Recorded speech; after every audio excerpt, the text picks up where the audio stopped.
और चलिए सीधे लिए चलते हैं आपको इस वक्त तेल अवीव, जहां पर प्रधानमंत्री and we're very excited to host और you इजराइल here. की साझा press conference. We have a great admiration for the people of India. I told you about my late uncle, Professor Elisha Netanyahu, was a mathematician at the Israel Institute of Technology, and he told me many times about his admiration for the great Indian mathematician Ramanujan. He said he was the greatest mathematician of the 20th century, but he said he was perhaps the greatest mathematician in many, many centuries. And this symbolizes the talents of the people of India, as we know we have the talents of the people of Israel. And we believe in this partnership of talent. We both seek a better future for our peoples. Doing so requires a lot of work. It won't happen overnight, but Prime Minister Modi and I have the same trait. We both want it to happen overnight. We're tireless reformers, and I want to congratulate you, Prime Minister, on the reforms that you're doing to change Israel's, rather India's economy. And we both believe that we can do together great things for the betterment of the future of our peoples. I have to confess to you that I've been inspired by Prime Minister Modi's enthusiasm for yoga to begin. He said to me, you can start at a low level, choose your level. So I'm starting at a low level, and here's what we're going to do. When I do a relaxing Talasana pose, and in the morning, I'll turn my head to the right. India is the first democracy that I'll see. And when Prime Minister Modi does a relaxing pose of Vasishthasana, and he turns his head to the left, Israel is the first democracy that you can see. So in fact, we have India and Israel are two sister democracies. In fact, together we account for about 20% of the world's population. But although we are unequal in size, we're equal in spirit. We believe we can accomplish great things. We have accomplished great things, and we have many, many more opportunities to seize together in the future. But I have to say that we also face common challenges, and the first of it is to defeat the forces of terror that rampage through the world and threaten both our countries. So we must stand together in this battle, much as we work together to perfect the future. Prime Minister, we share a bond of democracy and creativity, a deep respect for the past, a boundless optimism for the future. And it's in this spirit, my friend Narendra, in this spirit of close cooperation and deepest friendship, that I welcome you here to our home in Jerusalem. Welcome, friend. Thank you.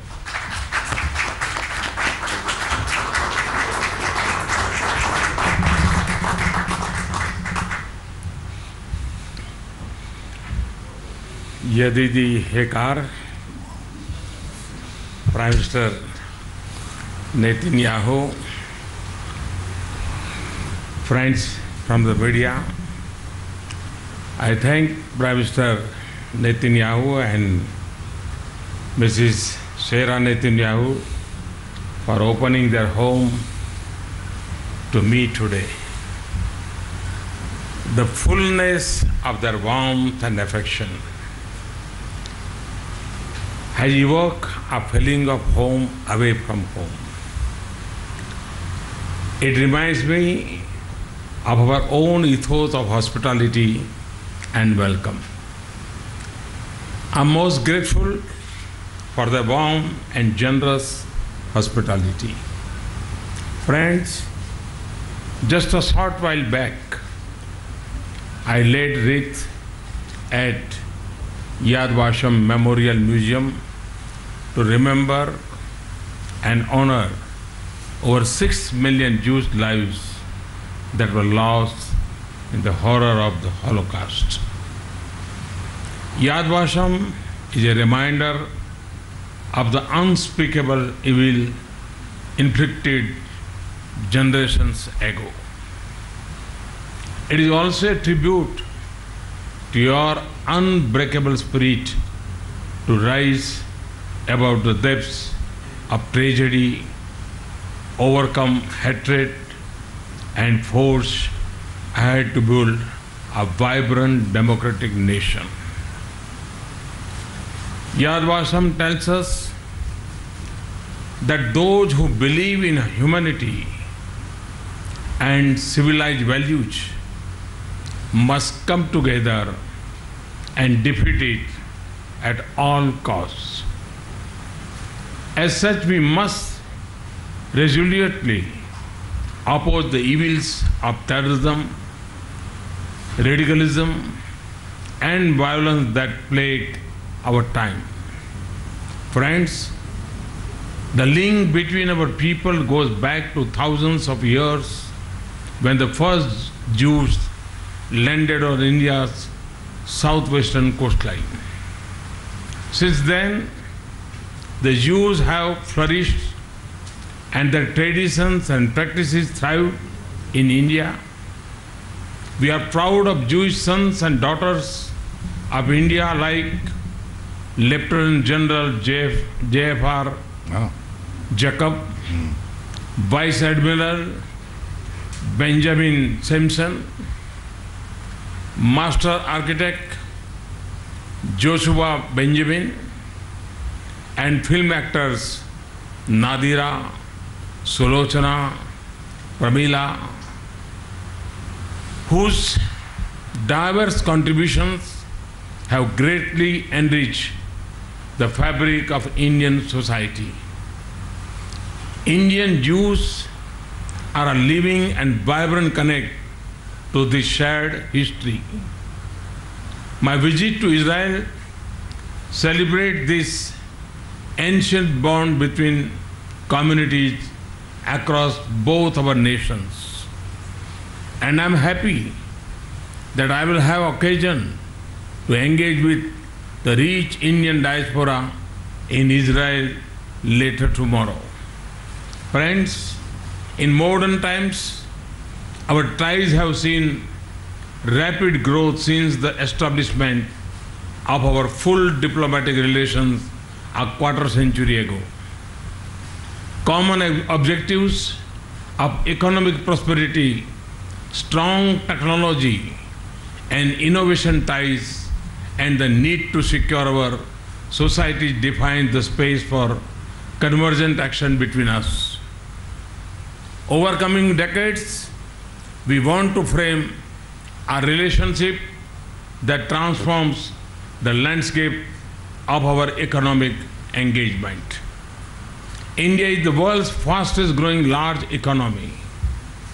Our focus on using technology and innovation to meet our development priorities provides productive scope to expand our academic, scientific, and research and business links. We also want to put in place a robust security partnership to respond to shared threats to our peace, stability, and prosperity. I will work with Prime Minister Netanyahu to craft and build a clear action agenda to realize these objectives.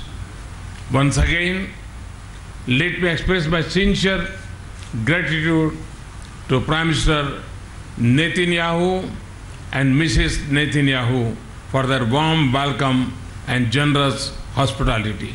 Thank you.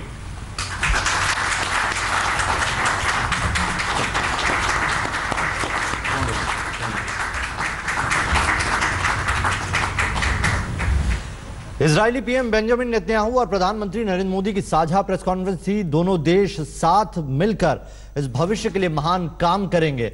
Benjamin Netanyahu ने पहले DISE संभाला और उसके बाद ये कहा कि भारत और इजराइल एक सिस्टर डेमोक्रेसी है। राइट में देखो तो भारत दिखाई देता है और भारत अगर लेफ्ट में देखेगा तो इजराइल पहली डेमोक्रेसी वो कह सकता है। योग को आगे बढ़ाने के लिए उन्होंने प्रधानमंत्री का शुक्रिया कहा। साथ ही कहा कि एक बहुत बड़ी समस्या है जो दोनों देश जूझ रहे हैं, आतंकवाद की बात कही और यह भी कहा कि दोनों देश आतंकवाद से मिलकर निपटेंगे और फिर अपने घर में यानी कि जेरूसलम में उनका स्वागत करने की बात कही। प्रधानमंत्री नरेंद्र मोदी ने जब डायस संभाला तो ये कहा कि इनका घर बुलाना और जो तहजीब है, हमारी संस्कृति की याद दिलाता है। प्रधानमंत्री नरेंद्र मोदी ने यह भी कहा कि सभ्य समाज में हिंसा की कोई जगह नहीं है। टेररिज्म और रेडिकलिज्म ये दो ऐसी चीजें हैं जिनसे मिलकर लड़ाई लड़नी होगी। भविष्य के लिए, दोनों देशों की जनता के भविष्य के लिए ये दोनों मिलकर महान काम करेंगे। भारत के नामी जूश लोगों का भी जिक्र प्रधानमंत्री ने यहां का। साथ ही कल होने वाली कॉन्फ्रेंस में खुद के शामिल होने को एक बड़ी उपलब्धि बताया है। तकनीक और कृषि के साथ साथ इकोनॉमी के लिए मुलाकात बड़ी अहम है, इसका जिक्र प्रधानमंत्री भी यहां से करते दिखाई दिए। इजरायलियों की तारीफ की और बताया कि किस तरीके से भारत को यहूदी बेटे बेटियों पर गर्व है। अभिनेत्री नादिरा का जिक्र किया, सुलोचना का जिक्र किया, एडमिरल का जिक्र किया और बताया कि उन्होंने देश में कई सारे काम किए और हम उन्हें अपने बेटा बेटी मानते हैं। सभ्य समाज में हिंसा की कोई जगह नहीं है। रेडिकलिज्म और टेररिज्म से किस तरीके से अब लड़ना है ये हम निर्धारित करेंगे और दोनों देश मिलकर इसके खिलाफ लड़ाई लड़ेंगे। मोदी ने स्वागत के लिए आभार जताया और यह भी कहा कि यह हमारे घर की याद दिलाता है। मेहमान नवाजी को देखकर घर की याद आ गई, किस तरीके से भारत की संस्कृति मेल खाती है। आपने दिल जीत लिया। तो दोनों प्रधानमंत्रियों की इस साझा प्रेस कॉन्फ्रेंस और इस प्रेस कॉन्फ्रेंस से दोनों के बीच रिश्ते साफ दिखाई देते हैं। इजरायली पीएम बेंजामिन नेतन्याहू ने कहा कि प्रधानमंत्री उनके बेहद करीबी और गहरे दोस्त हैं। I'm most grateful for the warm and generous hospitality. Friends, just a short while back, I laid wreath at Yad Vashem Memorial Museum to remember and honor over 6 million Jewish lives that were lost in the horror of the Holocaust. Yad Vashem is a reminder of the unspeakable evil inflicted generations ago.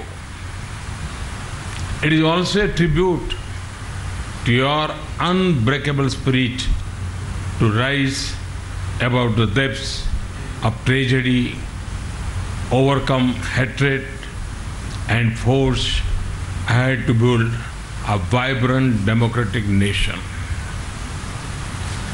Yad Vashem tells us that those who believe in humanity and civilized values must come together and defeat it at all costs.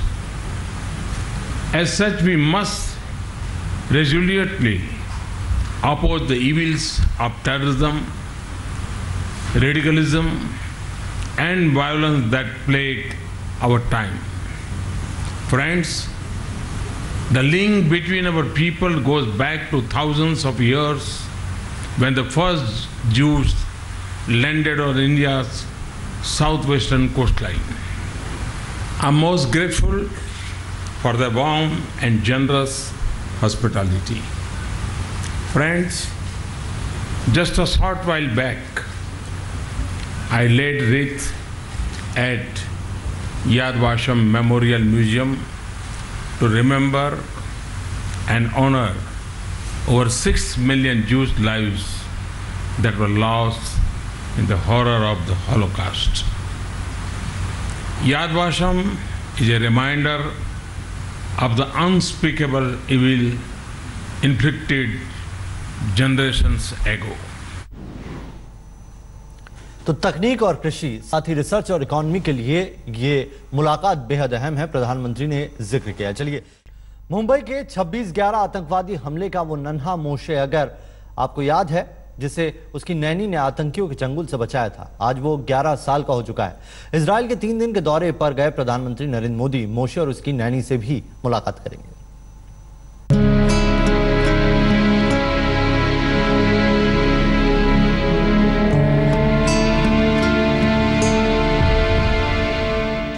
Baby मोशे का वो कमरा जहां Hebrew में उसका नाम उसकी मां ने लिखा था। किसी भी 2 साल के आम बच्चों के कमरे के जैसे मुस्कुराते चेहरे और फूल पत्ती से सजा था ये कमरा। यहाँ किसी आम बच्चे के जैसे मोशे की बढ़ती ऊंचाई नापने के लिए दीवार पर निशान भी बनाए गए थे, लेकिन इस कमरे में एक बार गौर से देखें तो बंदूक की गोलियों के निशान भी दिख जाएंगे, जो 9 साल पहले आतंकियों ने उस काली रात में यहाँ के दीवारों पर गढ़ दिया था। This room was actually the room where the story of the miracle survival of baby Moshe started, as he was sleeping in his baby crib at the night of the 26/11, where those terrorists, those brutal terrorists storming into the building, and he's staying here in his crib sleeping. इस कमरे में आकर मोशे की नानी ने उसे बचाया था। वो चाहती तो अपनी जान बचाकर भाग सकती थी, लेकिन अपने माता पिता की खून से सनी लाशों के बीच में रोते मोशे की चीख पुकार सुनकर वो अकेले नहीं भाग पाई। भारी गोलीबारी के बीच वो वापस घर में घुसी और मोशे को लेकर ही निकली इस इमारत से। उसके बाद एनएसजी कमांडोज यहाँ आए और उन्होंने आतंकियों को ढेर कर दिया। सैंड्रा और मोशे तो अब इजराइल में ही रहते हैं और मोशे अब अपने पिता की तरह ही रैबाई बनना चाहता है। Actually, in very early stages of his religious study, to become a rabbi, and I hope that he will do good. He's a great boy, built very well, very smart, and I hope that when he will grow, he will wants to come and carry on with his father's mission. मोशे के साथी संगी चाहते हैं कि इस पूरे इलाके को म्यूजियम में तब्दील कर दिया जाए। वहीं मोशे का अब ये कमरा अब भी उसके असली हकदार का इंतजार कर रहा है। नरीमन हाउस पर जब हमला हुआ था तो मोशे केवल 2 साल के थे, अब वे 11 साल के हैं और बड़े बनकर अपने पिता की तरह ही रबाई बनकर इसी नरीमन हाउस में उनके काम को आगे बढ़ाना चाहते हैं। इसलिए प्रधानमंत्री नरेंद्र मोदी के साथ उनकी इजराइल में होने वाली मुलाकात उनके लिए भावुक क्षण तो होगी ही, साथ ही साथ अपने पिता के काम को हिंदुस्तान में आकर आगे चलाने के लिए प्रेरणादायी भी साबित होगी। कैमरामैन समीर चांदबा के साथ कमलेश सुतार, मुंबई, आज तक। आज सीबीआई ने अबू सलेम और रियाज सिद्दीकी के लिए टाडा अदालत से उम्र कैद की सजा की मांग की है। हालांकि सीबीआई के वकील ने अदालत को यह भी बताया कि सलेम को उसके गुनाहों के लिए मौत की सजा मिलनी चाहिए, लेकिन पुर्तगाल सरकार के साथ प्रत्यर्पण संधि की वजह से अबू सलेम को आजीवन कारावास की सजा दी जाए। सीबीआई ने गैंगस्टर अबू सलेम के लिए 1993 सीरियल ब्लास्ट केस में उम्र कैद की सजा मांगी है। पब्लिक प्रोसिक्यूटर दीपक साल्वी का कहना था कि अबू सलेम का जुर्म उन्हें फांसी के लिए मुहैया कराता है, पर इंडियन एक्सट्रेडिशन एक्ट के तहत उन्हें सिर्फ उम्र कैद दी जा सकती है। सलेम के वकील ने सीबीआई की इस दलील पर आपत्ति जताया और कहा कि जब उसे मौत की सजा नहीं दी जा सकती, फिर इस बात का जिक्र वो अदालत में क्यों कर रहे हैं। सीबीआई के वकील ने कहा कि प्रधानमंत्री नरेंद्र मोदी हाल ही में इंग्लैंड गए थे और उन्होंने वहां पिछले कुछ सालों में आतंकवाद के बदलते स्वरूप की बात की। आने वाले दिनों में हो सकता है कि भारत सरकार पुर्तगाल सरकार से बात करके उन्हें ये मनाने में कामयाब हो जाए कि अबू सलेम को हिंदुस्तान की अदालत ने 2 बार आतंकवादी माना है। अगर पुर्तगाल सरकार भारत की दलीलों को मान लेता है तब हम कुछ नहीं कर पाएंगे। इसलिए सीबीआई चाहती है कि इस बात को अभी दर्ज कर लिया जाए कि सलेम फांसी का हकदार है, लेकिन पुर्तगाल से संधि की वजह से उसके लिए सीबीआई उम्र कैद मांग रही है। इससे पहले 1995 के बिल्डर प्रदीप जैन हत्याकांड में सलेम को उम्र कैद की सजा हो चुकी है। इसी के साथ ही सीबीआई ने मंगलवार को बम धमाकों के 6 दोषियों के लिए अपनी दलील खत्म कर ली। पिछले हफ्ते 6 में से एक दोषी मुस्तफा दोसा की मौत हो गई थी। बुधवार को अबू सलेम के वकील उसे कम से कम सजा दिए जाने के लिए जिरह शुरू करेंगे। दिवेश सिंह, मुंबई, आज तक। चंद्रपुर में चलती बस में रेप के आरोपी बीजेपी नेता को पुलिस ने गिरफ्तार कर लिया। ये नेता स्कूल में पीटी टीचर भी हैं। उसके हर हरकत सीसीटीवी में कैद हो गई। चंद्रपुर के इस बस के सीसीटीवी कैमरे ने स्थानीय बीजेपी नेता रविंद्र बावनथड़े को एक 19 साल की एक लड़की के साथ आपत्तिजनक हरकत करते हुए पकड़ लिया था। इस बस में सामने में दूसरे यात्री बैठे थे और ये दोनों बस की पिछली सीट पर थे और इन दोनों का ये वीडियो जब वायरल हो गया तो लड़की ने नेताजी के खिलाफ नागभीड़ पुलिस थाने में मामला दर्ज कर दिया। मैं गरीब घर से हूँ, मुझे ऐसा लगता था कि कोई सपोर्ट कर रहा है, इसलिए मैं उनसे बात करती थी। इस वजह से उन्होंने मेरा गलत फायदा उठाया, मुझे बाहर लेके गए और उन्होंने मेरे साथ गलत हरकत की और ये जो हरकत होने के बाद में जो वीडियो वायरल हुआ है, इस वजह से मैं बहुत परेशान हूँ और मुझे बहुत बैड फील हो रहा है। पीड़ित लड़की ने आरोप लगाया है कि बीजेपी नेताओं ने उन्हें नौकरी दिलाने और शादी का झांसा देकर शारीरिक संबंध बनाने के लिए मजबूर किया था। दरअसल बावनथड़े उसी स्कूल में बतौर पीटी टीचर काम करते हैं जिस स्कूल में लड़की 12वीं की पढ़ाई कर रही है। अब वीडियो के आधार पर मामला तो दर्ज कर लिया है और पूछताछ भी कर रही है। गुना दाखिल होने के बाद आरोपी को अरेस्ट किया गया। बाकी दूसरे जो ट्रैवल्स के बारे में जो वायरल हो गया, उसके बारे में हमारा साइबर टीम चंद्रपुर इनकी मदद से हम वो क्लियर कर रहे हैं। वो इन्वेस्टिगेशन में जितने आरोपी आएंगे वो सभी आरोपी होंगे। फिलहाल आरोपी टीचर को गिरफ्तार कर उसे 2 दिनों की पुलिस हिरासत में भेज दिया गया है। विकास राजुरकर, चंद्रपुर, आज तक। तो मुंबई मेट्रो में अभी के लिए इतना। एक छोटा सा ब्रेक लेंगे। ब्रेक के उस पार भी खबरें रहेंगी जारी। आप देखते रहिए आज तक।